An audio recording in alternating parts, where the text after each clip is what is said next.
गुरुजी जो साधना मार्ग पे चल रहा है और घर में बैठ के या कहीं भी बैठ के, तो एक फेस उसका ऐसा आता है कि कुछ लोगों का ऐसा फेस आता है कि जो जैसे डीजे चल रहा है या बहुत ज़्यादा नॉइज़ पोल्यूशन है, तो वो उनको इतना तंग कर जाता है कि वो साधना कर नहीं पाते, बैठ नहीं पाते।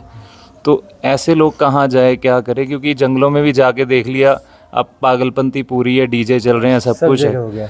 तो कहाँ जाए ऐसा साधक? जहाँ जाओगे वहाँ पर कुछ ना कुछ समस्या हो जाएगी, है ना।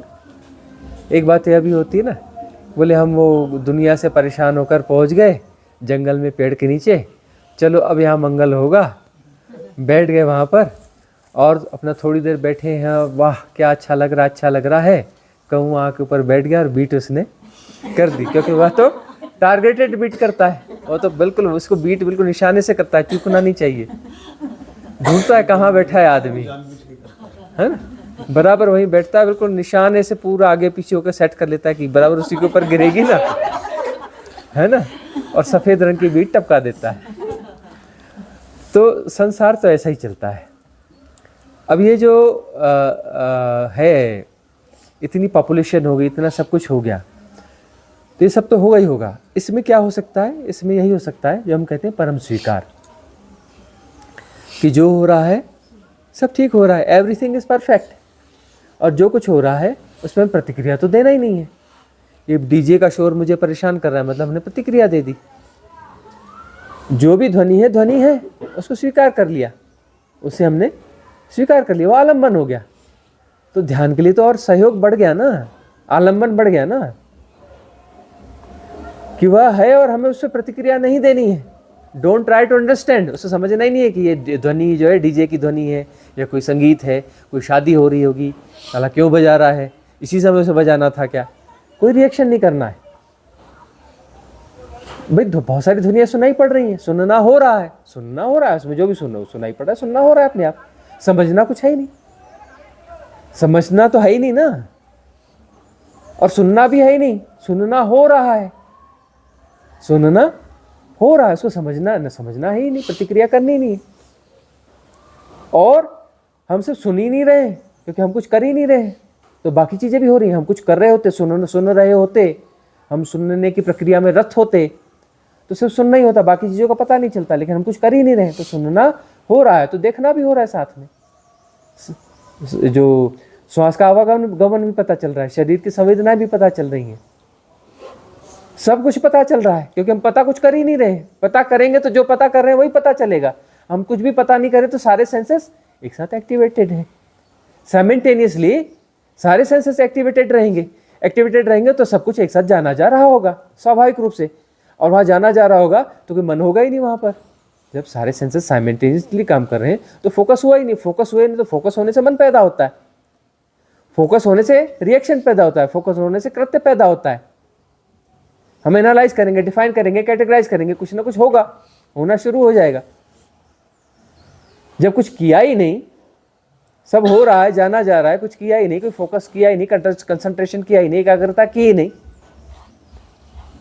तो कुछ पैदा ही नहीं हुआ ऐसा। जो मन है, करने से करता पैदा होगा, मन पैदा होगा, एनालाइज करेगा, यह करेगा, अब वहाँ ही नहीं कुछ, कोई मन ही नहीं है। जब मन है ही नहीं तो बात पूरी हो जाती है, हैपनिंग हो गई ना। हैपनिंग का अर्थ यह थोड़ी नहीं कि दुनिया को बदलना है, हैपनिंग का अर्थ है कि जो है हम उसे स्वीकार करते हैं। हमको दुनिया को बदलना है, यह कोई वो थोड़ी ना, हम दुनिया को नहीं बदलना है, स्वीकार करना है। और एक दूसरी बात जो है, एक वह होता है, हम में एक क्वालिटी होती है राइट अंडरस्टैंडिंग की। उस राइट अंडरस्टैंडिंग में यह होता है कि हम तय करते हैं कि क्या उचित है। अब कोई व्यक्ति यह कहे कि नहीं जी हम पक्के साधक हैं, हम दिल्ली के पॉल्यूशन में ही रहेंगे और दिल्ली के पॉल्यूशन में रह के साधना करेंगे, यह तो कोई बात नहीं हुई ना। इंटेलिजेंस, राइट इंटेलिजेंस, विवेक प्रज्ञा क्या कहती है? फाइनेंशियली यदि रिटायर हो जाओ या फिर इससे कोई अच्छा ऑप्शन मिलता है कहीं और जॉब का, दिल्ली छोड़ दो, छोटे शहर में चलते हैं जहाँ कम पॉल्यूशन होगा। ऐसा घर ढूंढते हैं जो शहर से थोड़ा सा बाहर हो, जहाँ पेड़ पौधे ज़्यादा हो, हरियाली ज़्यादा हो, पॉल्यूशन कम हो। यह विवेक है, यह मध्य मार्ग है। यह मध्य मार्ग है।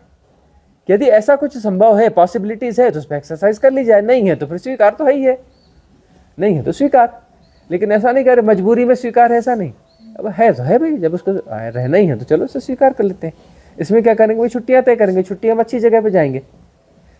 साल में जो भी 2-4-5 छुट्टियां मिलेंगी तो बड़ी खूबसूरत जगह पे जाएंगे, जहाँ नेचर रिच है, बढ़िया है, सब कुछ पॉजिटिव है, वहाँ पहुँच जाएंगे। इस प्रकार से तय करेंगे। और जो है एक फाइनेंशियल फ्रीडम होगा, तो फाइनेंशियल फ्रीडम के साथ में हम तय कर लेंगे कि कहाँ रहना उचित है, हमारे शरीर के हिसाब से, है ना, हमारी परिस्थिति के हिसाब से, परिवार के हिसाब से कहाँ पर रहना उचित होगा, उसको तय करेंगे और तय करके वहाँ पर शिफ्ट हो जाएंगे। इस प्रकार से तय किया जाता है। तो ये चीज़ें तो चलती रहेंगी, लेकिन इस बीच में दोनों को संभालना पड़ेगा, क्योंकि वहाँ पर जंगलों में भी जाएंगे, वहाँ डीजे तो वहाँ भी मिलेगा, जंगलों में भीड़ मिले, जंगलों को भी एक्सप्लोर करने वाले हुड़दंगी आने लगे, हुड़दंगी सब जगह आने लगे। डीजे तो कम, लकड़ काटने वाला आ रही जो हाँ, इंजन वाली, वो सारा दिन चलते रहते हैं कि हाँ जंगलों को नष्ट किया जा रहा है, यह किया जा रहा है, सब कुछ चलता रहेगा। वो भी नॉइज है, सारी नॉइजेस रहेंगी। आपको जी स्वामी जी, जब ध्यान में बैठते हैं तो कई बार नींद आ जाती है, तो उसका क्या सॉल्यूशन हो सकता है? अब यह है कि सजगता को बढ़ाया जाए, सजगता कहीं कम हो रही है, सजगता को बढ़ाने के लिए भस्त्रिका की जाए, है ना, कुछ ऐसी एक्सरसाइज की जाए। रात की नींद यदि कम हो रही तो नींद को दुरुस्त किया जाए, है ना, सही नींद हो रात को, ताकि दिन में अच्छा रहे। और जो है दिन में कुछ संतुलन हो, दिन के जीवन शैली में कुछ संतुलन हो। उसके अलावा जो है कुछ प्राणायाम, योगा वगैरह किया जाए, जिससे कि वह नींद भागे। जीवन में थोड़ा श्रम हो, मोटे मोटे शरीर धीरे धीरे चलते हैं, धीरे धीरे करते हैं, हलचल, ऊर्जा पैदा ही नहीं होती, ऊर्जा उसमें ज़्यादा कुछ पैदा ही नहीं होती, उसमें श्रम होता ही नहीं है, तो नींद तो उसमें आई जाती है।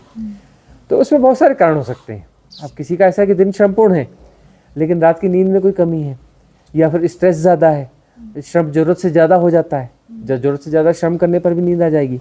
बहुत ज़्यादा मेहनत हो गई और ध्यान में बैठे तो नींद आ रही, क्योंकि ऑलरेडी इतनी ज़्यादा मेहनत कर चुके हैं। तो उसमें बहुत सारे कारण हो सकते हैं, उन कारणों को ढूंढना पड़ेगा, मध्य मार्ग वहाँ भी ढूंढना पड़ेगा। सजगता इतनी बढ़ जाए कि शरीर सो जाए लेकिन हम जागे रहें। कोई शरीर थक गया तो शरीर सो जाने दो ना शरीर को, लेकिन हमें नहीं सोना है शरीर के साथ में, हम जानते रहेंगे शरीर को, जागे रहेंगे, हम चैतन्य रहेंगे। ऐसा भी तो हो सकता है। तो वाइब्रेशन एकदम बढ़ रहा है तो भी आँख नहीं खुल रही है, तो वो भी होता है। हाँ, तो ये तो होगा कि यहाँ vibration यदि ऊर्जा क्षेत्र में आप हैं, ऊर्जाएं ज्यादा महसूस हो रही हैं आपको, तो आंखें बंद होने लगेंगी, लेकिन आंखें बंद होने के साथ बेहोशी और नींद नहीं आएगी। होश रहेगा भीतर, जागरण बना रहेगा। ऊर्जा क्षेत्र के कारण चीज घट रही है तो वहाँ बेहोशी नहीं आती, वहाँ जागरण आता है, वहाँ जागरण बना रहेगा।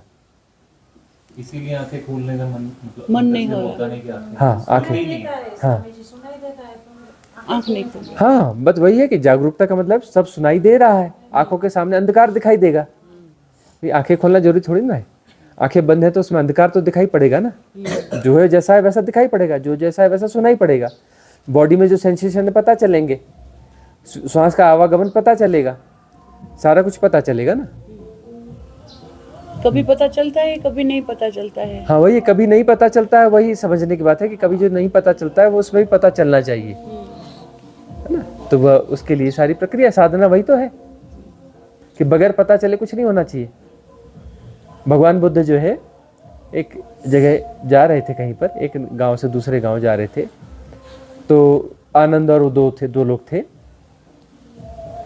तो जो है वो अचानक अपना उन्होंने ऐसे एक मक्खी उड़ाई और फिर उसके बाद थोड़ी देर अचानक ठहर गए। वो आनंद ने देखा कि क्या बात हुई, मक्खी उड़ा दी और उसके बाद ठहर गए। और ठहरने के बाद में फिर और बड़ा पागलपन, मक्खी है ही नहीं, उड़ गई। उन्होंने दोबारा से मक्खी उड़ाई, मक्खी वहां है ही नहीं। उन्होंने कहा कि ये भंते भगवान, ये बात तो समझ में आई, ये आपने मक्खी उड़ाई, उसके बाद आप ठहर गए, क्यों ठहर गए, क्यों ठहरना चाहिए, ठहरने जैसा तो कोई कारण है नहीं।